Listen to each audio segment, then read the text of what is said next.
Please don't forget to subscribe Mufti Muhammad Online for more Islamic videos. بسم اللہ الرحمن الرحیم۔ کلثوم مانسیرہ سے یہ بہن سوال کرتی ہیں کہ بغیر وضو کے ذکر و اذکار کرنا، تسبیح کرنا، درود پاک کا پڑھنا اور قرآن پاک کی تلاوت کرنا یہ جائز ہے کہ نہیں؟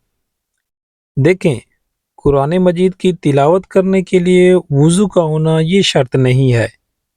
ہاں، البتہ قرآن کریم کو چھونے کے لیے، اٹھانے کے لیے، قرآن کریم کو پکڑنے کے لیے باوضو ہونا یہ شرط ہے۔ اگر بغیر وضو کے قرآن کریم کو ہاتھ لگا لیا، قرآن کریم کو اٹھا لیا تو یہ جائز نہیں ہے۔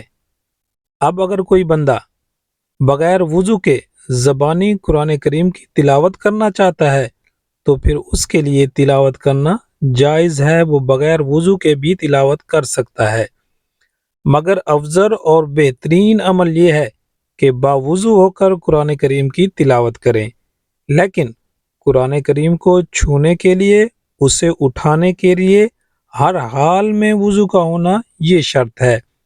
اسی طرح بہن کا دوسرا سوال یہ تھا کہ بغیر وضو کے درود پاک پڑھ سکتے ہیں یا نہیں؟ تو یہ بات بھی یاد رکھیں، درود پاک پڑھنے کے لیے بھی وضو کا ہونا یہ شرط نہیں ہے۔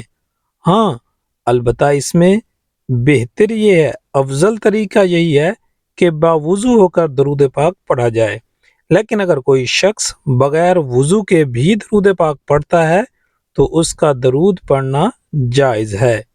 اسی طرح ذکر و اذکار یعنی الحمدللہ، سبحان اللہ، اللہ اکبر، ان تسبیحات کو بھی بغیر وضو کے پڑھنا جائز ہے، آپ بغیر وضو کے پڑھ سکتے ہیں۔ خلاصہ کلام یہ ہے کہ اگر آپ زبانی قرآن پاک کی تلاوت کرنا چاہتے ہیں تو آپ بغیر وضو کے قرآن پاک کی تلاوت کر سکتے ہیں۔ اگر قرآن کریم کو ٹچ کریں گے، اسے اٹھا کر تلاوت کریں گے تو آپ کو وضو کا ہونا آپ کے لیے ضروری ہے اور شرط ہے۔ باقی ذکر و اذکار اور درود پاک آپ بغیر وضو کے بھی پڑھ سکتے ہیں۔ امید ہے بات سمجھ آ گئی ہوگی۔